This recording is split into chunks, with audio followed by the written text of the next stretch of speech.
और देखिए इस वक्त की अहम खबर, ईरान की तरफ से अमेरिका को एक वार्निंग दी गई और इस वार्निंग के बाद जो डिफेंस सर्कल है दुनिया भर के, उनमें जो है वो चिंता की लकीरें फैल गई हैं सबके माथे पर और हड़कंप मच गया है। अब देखिए ये चेतावनी क्या है जो ईरान की तरफ से आई है। ईरान का कहना है कि अगर अमेरिका ने ये इकोनॉमिक ब्लॉकेड, जो एक आर्थिक युद्ध छेड़ रखा है ईरान के खिलाफ, अगर ये जारी रहा, अगर किसी तरह के हमले ट्रंप ने फिर से किए, तो ईरान एक भूकंप वाला हमला करेगा। देखिए सरल भाषा में कहा जाए तो ईरान की तरफ से जो जवाब आएगा उससे अमेरिका में भूकंप आ जाएगा। इस तरह का बयान आया है मोहसिन रेजाई साहब की तरफ से, ईरान की नेशनल सुप्रीम सिक्योरिटी काउंसिल के सचिव। अब जैसी उन्होंने इस अर्थक्वेक वाला रिस्पॉन्स की बात की, उन्होंने देखिए जो एग्जैक्ट शब्द कहे, should Trump take action our confrontation will be like an earthquake, Rezaei said. अब भी जैसे उन्होंने भूकंप वाली बात की, उसके बाद अचानक ये चर्चाएं छिड़ गई कि भाई भूकंप तो एक ही सूरत में आता है, जब न्यूक्लियर ब्लास्ट होता है।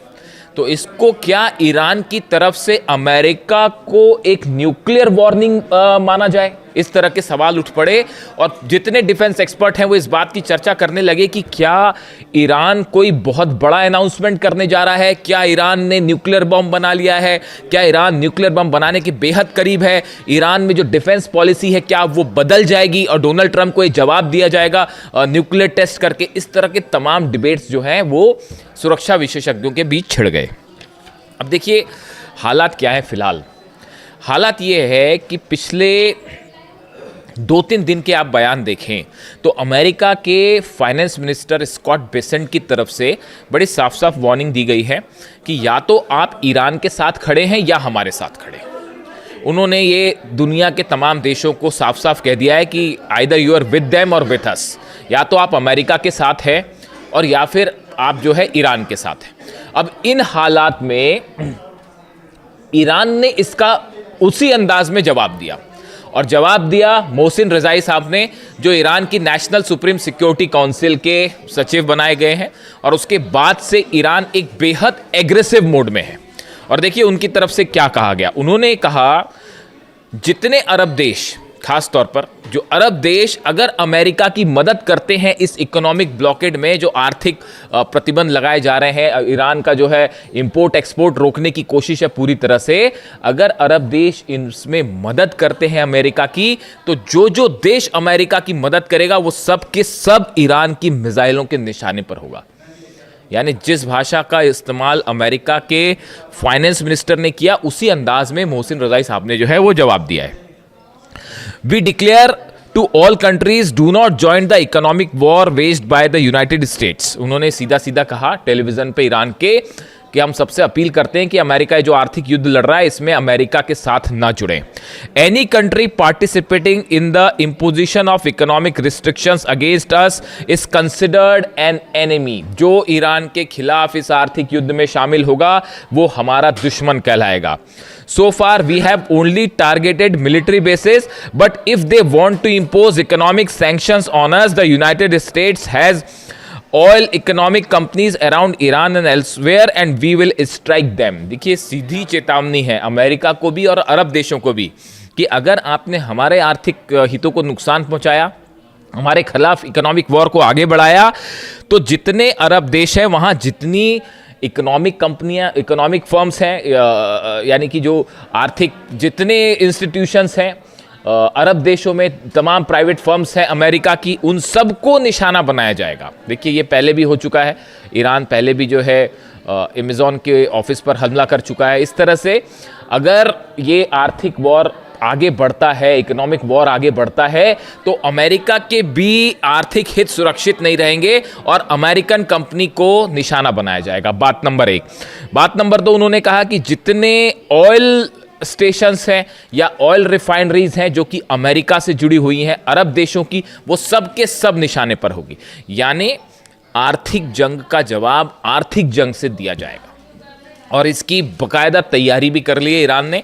देखिए मेरे हिसाब से जो सूत्रों से खबरें आ रही हैं, ये ज़्यादा दिन तक चल नहीं पाएगा। ये इकोनॉमिक जो एक ब्लॉकेड कर रखा है अमेरिका ने, ये ज़्यादा लंबा नहीं चल पाएगा। देखिए जो इन्फॉर्मेशन मेरे पास है ईरान से लेकर, ईरान से आई है जानकारियाँ ईरान ने अमेरिका का जो ये नेवल ब्लॉकेड है, खासतौर पर जो 20 जहाज़ खड़े हुए हैं अरब सागर में, जो कि ईरान से आने वाले जहाज़ों को रोक रहे हैं और ना ही किसी जहाज़ को अंदर जाने दे रहे हैं, अगर ये कंटिन्यू होता है 7 दिन से ज़्यादा तो ईरान की तरफ से इस ब्लॉकेड को तोड़ने के लिए प्रीएम्प्टिव स्ट्राइक की जाएगी। यानी कि जो एंटी शिप मिसाइल्स हैं उनसे इस पर हमले कर दिए जाएंगे और ये ईरान की तरफ से प्रीएम्प्टिव स्ट्राइक होगी। देखिए ये बात खुद जो है मोहसिन रज़ाई साहब ने जो इंटरव्यू दिया उन्होंने उनमें 2 बात कही। पहली बात उन्होंने ये कही कि अब तक जो क्या हो रहा था कि ईरान की तरफ, अमेरिका की तरफ से, इजराइल की तरफ से हमले हो रहे थे और ईरान अपने को बचाने के लिए जो है वो स्ट्राइक कर रहा था। लेकिन अब ईरान की इस डिफेंस पॉलिसी में एक बड़ा चेंज है। ईरान को अगर ये लगता है कि कहीं हमारे पर हमला होने के लिए हथियार जमा किए जा रहे हैं या जहाज़ लाए जा रहे हैं और ये बात लग रही है कि ईरान पर हमला होगा, तो अब ईरान इंतज़ार नहीं करेगा हमला करने का, बल्कि पहले हमला कर देगा दुश्मन पे। ये बड़ा पॉलिसी चेंज है और इसके हिसाब से ये माना जा रहा है, इसीलिए जो कि मोहसिन रज़ाई साहब ने खुद ये बात कही, इसलिए ये माना जा रहा है कि अब ईरान अपनी तरफ से प्रीएम्प्टिव स्ट्राइक कर सकता है। तो अब 2 हालात बन सकते हैं, या तो अमेरिका के जो जहाज़ हैं सीधा उन पर हमले हो सकते हैं, खास तौर पर एंटी शिप मिसाइल। हमने देखा कि पिछले 48 घंटे में कई एंटी शिप मिसाइल्स फायर की गई हैं। जास्क आइलैंड से, बंदर जास्क जो इलाका है वहां से कई क्रूज मिसाइल्स फायर की गई, कई एंटी शिप मिसाइल्स फायर की गई। एक F-35 का भी मैं जिक्र कर रहा हूं बार बार, एक F-35 जेट था अमेरिका का, F-35A, वो एक जहाज को एस्कॉर्ट करके आगे ले जाने की कोशिश कर रहा था। शायद हॉर्मुज से किसी जहाज को अमेरिका पार करवाना चाह रहा था और F-35 उसको प्रोटेक्ट करने के लिए उसके साथ साथ चल रहा था। इस तरह की खबरें हैं। ईरान की तरफ से मिसाइल्स फायर की गई और उस मिसाइल्स के बाद जो है ये F-35 जेट ने जो है वो पैनिक सिग्नल्स दिए और वो दौड़ता भागता यूएई में कहीं जाके लैंड किया। तो इसीलिए भी ईरान की तरफ से वार्निंग आई है कि अगर आप अमेरिकी जहाज़ों को शरण देते हैं तो भी आप हमारे निशाने पर हो। आप यूएई को लेकर देख लीजिए। यूएई में जो 2 हमले हुए, 2 बैलिस्टिक मिसाइल्स हमले का दावा किया था यूएई ने, ईरान का कहना यह फॉल्स फ्लैग ऑपरेशन था, हमने यूएई पर हमला नहीं किया।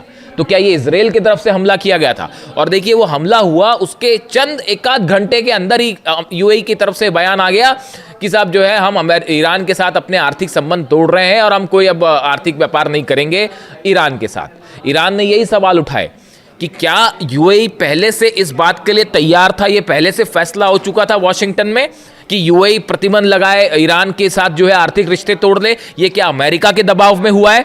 और वो बैलिस्टिक मिसाइल वाला या तो फॉल्स फ्लैग ऑपरेशन था या उस पर जबरदस्ती ईरान पर आरोप लगा के फौरन आर्थिक संबंधों को तोड़ने के लिए एक बहाना बनाया गया और ये अमेरिका के दबाव में किया गया। इस तरह के आरोप ईरान के।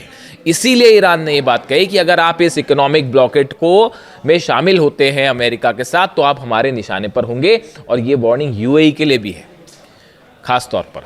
यानी आने वाले दिनों में अगर ये ब्लॉकेट कंटिन्यू रहता है, जिससे बड़ा नुकसान हो रहा है चीन को भी, ईरान के ऑयल को भी, पूरी दुनिया में अगर ये कंटिन्यू होता है तो अरब और ईरान के बीच एक बड़ा आर्थिक युद्ध छिड़ सकता है और एक बार फिर इकोनॉमिक फर्म्स जो हैं वो ईरान के निशाने पर होंगे। इससे जुड़ा जो भी अपडेट होगा आप तक पहुंचाऊंगा। वीडियो कैसा लगा कमेंट करके ज़रूर बताएं। Thank you so much.